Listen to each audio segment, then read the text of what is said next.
Are your thoughts really yours? What if the most dangerous form of mind control does not look like mind control at all? What if it does not come from a swinging watch, a secret machine, or someone physically forcing you to obey? What if the real version is quieter?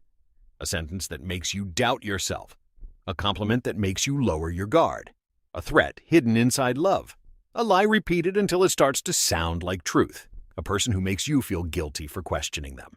We like to believe our thoughts are completely our own. We like to believe our choices come from logic, personality, and free will. But every day, your mind is shaped by people, media, fear, desire, authority, and the need to belong. Most of the time, you do not notice it happening. Because the scariest kind of control is not when someone forces you to do something. It is when someone makes you believe the decision was yours. When people hear mind control, they imagine something dramatic. A hypnotist, a cult leader, or a prisoner being brainwashed. But mind control is not always dramatic. Sometimes it looks ordinary. Sometimes it looks like persuasion, love, advice, protection, or someone saying, "I'm only doing this for your own good." That is where it becomes dangerous. When control looks like control, we resist it. But when control looks like care, we may invite it in. In this video, we are going to explore 5 psychological forces that can shape the human mind: brainwashing, hypnosis, manipulation, persuasion, and deception. This is not a guide on how to control people. This is a warning about how people may try to control you, because once you understand these techniques, you begin to see the patterns: isolation, guilt, false urgency, obedience called loyalty, and lies used as tools. So the real question is not, can someone control your mind like in the movies? The real question is, how much of what you believe, want, fear, and call your own choice was shaped by someone else? Let's begin with the darkest form first: brainwashing. Brainwashing, breaking the self. Brainwashing is probably the word people fear the most. It sounds extreme, impossible, and fictional. But brainwashing is not magic. It is not a button someone presses inside your brain. It is not one sentence that suddenly deletes your personality. Real brainwashing is slower, darker, and more psychological. At its core, brainwashing is the attempt to break down a person's existing beliefs, identity, and sense of self, then replace them with something new. But brainwashing usually does not work when a person is free, supported, rested, informed, and surrounded by people they trust. It needs pressure. It needs control. It needs isolation.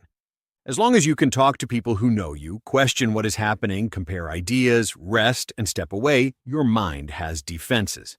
That is why isolation is so powerful. When someone is cut off from family, friends, community, outside information, and independent thought, their world becomes smaller. And when the world becomes smaller, the person who controls it becomes bigger. Their approval matters more. Their anger feels more dangerous. This is where the process begins. The first stage is breaking down the self. A person's identity is attacked again and again. Their beliefs are mocked. Their past is questioned. Their choices are criticized. Their confidence is weakened. They may be told that everything they believed was wrong and that their doubts are proof of weakness. Over time, this pressure creates confusion. The person begins to ask, what if I really was wrong? What if I really am the problem? What if the people attacking me are the only ones telling me the truth? This is dangerous because when a person loses trust in their own judgment, they begin to depend on someone else's judgment. Once that happens, control becomes easier. The next weapon is guilt. Guilt is powerful because it makes people want relief. If someone can make you feel guilty, ashamed, or broken enough, they can make you desperate to escape emotional pain. And then they can offer the escape. This is the second stage. The possibility of salvation.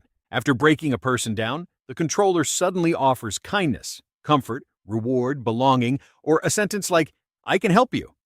After long pressure, even a tiny act of kindness can feel enormous. The same person who caused the pain now appears to be the only person who can remove it. That is the trap. First, they create the wound. Then, they offer themselves as the cure. Once the person accepts that cure, the old identity starts to look like suffering. The new identity starts to look like peace. This leads to the third stage, rebuilding the self.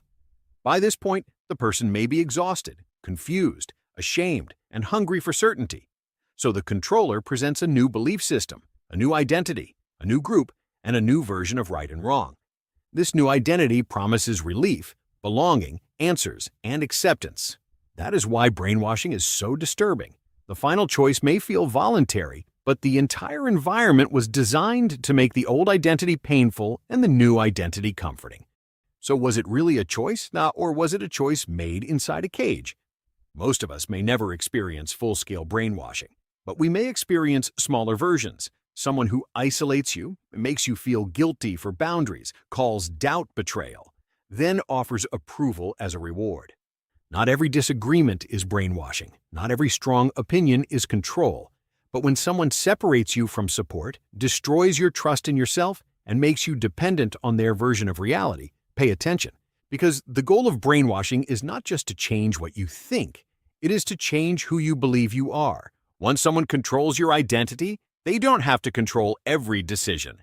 They only have to control the person making those decisions. Hypnosis. Suggestion is not magic. The next form is surrounded by myths and misunderstanding. Hypnosis. Many people imagine a swinging watch, a dark room, and a voice saying, "Oh, you are getting sleepy." Others imagine staged shows where people seem to lose control. Because of that, hypnosis can feel like magical control, as if one person can snap their fingers and take over another person's mind. But real hypnosis is not possession. It is not mind theft.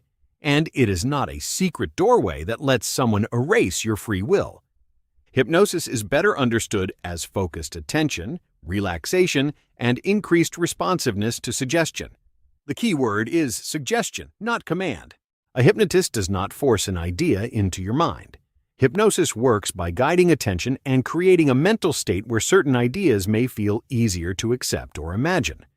That is why hypnosis can be used in helpful ways: anxiety, pain, habits, stress, and self-hypnosis. In these cases, hypnosis is simply a tool, and its purpose depends on the hands using it. The danger begins when suggestion is mixed with trust, vulnerability, and influence. When someone is relaxed, emotionally open, and willing to listen, they may become more receptive because their critical defenses are lowered. If that guide is ethical, the process may help. But if that guide is dishonest or manipulative, suggestion can become dangerous. The real danger of hypnosis is not that someone steals your will. It is that suggestion becomes easier when your guard is down. And hypnosis is only one example of that. You do not need a swinging watch, a trance, or a stage to influence someone. Sometimes all you need is the right emotion at the right moment. And that brings us to manipulation. Manipulation, the trap that feels like a choice. Manipulation is different from hypnosis because the person being manipulated is usually fully awake. They are conscious. They are thinking. They may even believe they are making a free decision. But the situation around that decision has been quietly shaped. The facts may be distorted, emotions pressured, options limited, and the person guided towards someone else's outcome. That is what makes manipulation dangerous. It often feels like choice, but it is choice inside a trap. A manipulator does not always say, "Do what I want." Instead, they create a situation where doing what they want feels like the only reasonable option. They may use guilt, fear, pity, affection, silence, anger, or even love. The closer you are to them, the harder it becomes to see it. A stranger can pressure you, and you may notice it quickly. But when a friend, partner, parent, leader, colleague, or mentor pressures you, you evaluate the relationship, not just the words. You ask yourself, am I being unfair? Am I being selfish? Am I overreacting? Maybe they are right. That self-doubt becomes the doorway. One common form of manipulation is emotional blackmail. It does not always sound like a threat. Sometimes it sounds like pain. "If you really cared about me, you would do this. After everything I've done for you, this is how you treat me?" These sentences attack identity. They make the person feel cruel, ungrateful, selfish, or disloyal. Once guilt takes over, logic becomes weaker. The person stops asking, "Is this fair?" and starts asking, "How do I stop feeling guilty?" Another technique is putting someone down. A person slowly attacks your confidence until you stop trusting yourself. At first, it may seem like small comments, but over time, those comments become a pattern, and you may start to believe them. And once someone convinces you that your judgment is unreliable, they can offer themselves as the replacement. That is not guidance. That is control. Manipulation can also happen through lying. A lie changes the world you are making decisions inside. If someone hides the truth or gives you only part of the story, your choice is no longer fully yours, because you are choosing based on a reality they edited.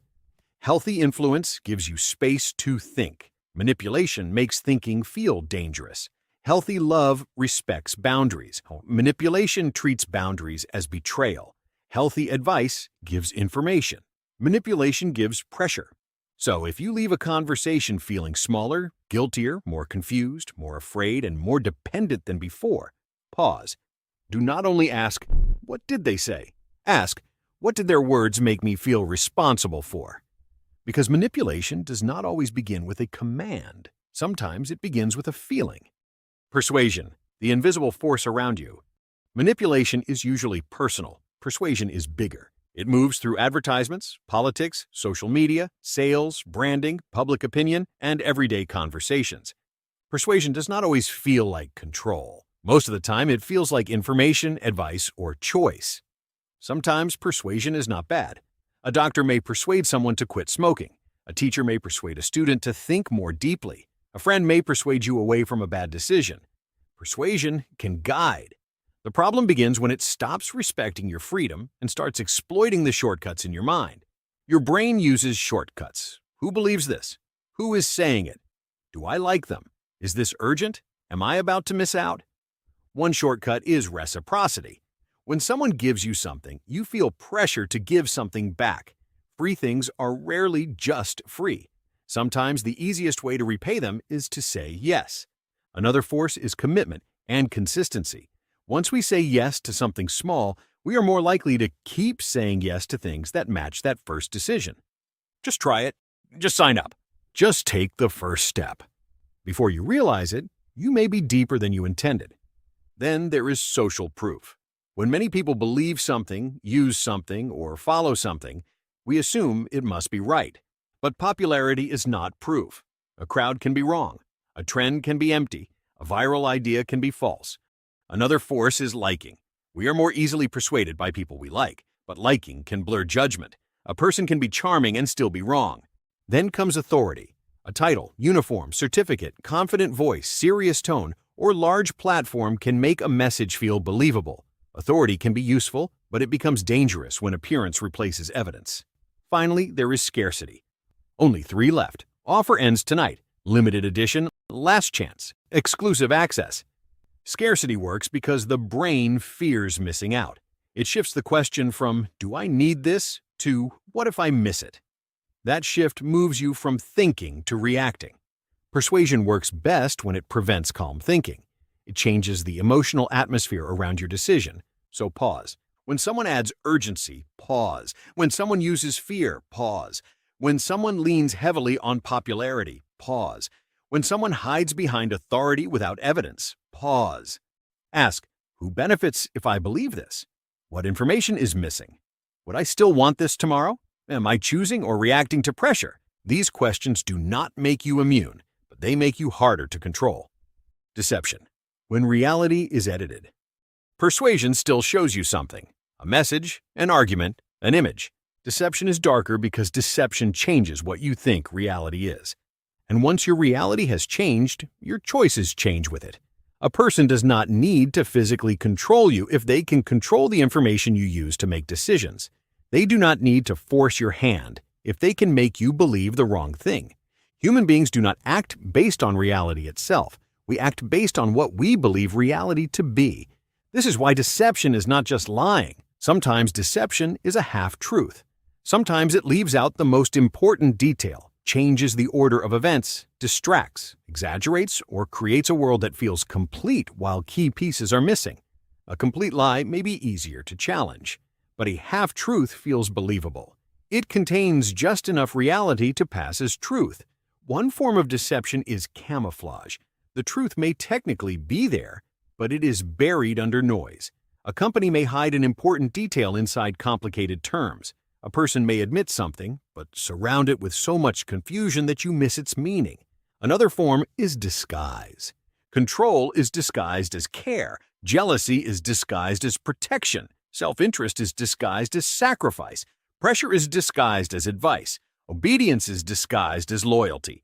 Fear is disguised as wisdom. When deception wears a familiar face, people are more likely to trust it. Then there is simulation, a fake version of reality, a fake personality, a fake crisis, a fake image of success, a fake reason to trust. In the modern world, simulation is everywhere. Fake lives online, fake urgency, fake authority, fake victimhood. Because we often interact through screens and carefully chosen words, we may mistake performance for reality. This is why detecting deception is difficult. People believe they can spot a liar instantly. But real life is not that simple. Some honest people look nervous because they are anxious. Some liars look calm because they have practiced. Body language can give clues, but it is not a perfect truth detector. A better way to detect deception is to look for patterns. Do their stories keep changing? Do they avoid direct questions? Do they pressure you to believe quickly? Do they make you feel guilty for asking for clarity? Do they benefit from your misunderstanding? That last question matters. Who benefits if you believe this? Because deception usually has a purpose: to avoid consequences, gain power, protect an image, create fear, hide responsibility, or make you act differently than you would with the full truth. This is why deception can be more dangerous than open force. Force creates resistance. Deception creates cooperation. If someone deceives you well enough, you may help them, defend them, believe them, follow them, and even blame yourself when something feels wrong. Because you are not fighting an obvious enemy. You are living inside a false version of the truth, and sometimes the lie feels safer. But a comforting lie is still a cage. How to protect your mind. So, how do you protect your mind? Not by becoming paranoid, not by distrusting everyone, not by assuming every advertisement, compliment, disagreement, or strong opinion is an attack. That is not protection. That is fear.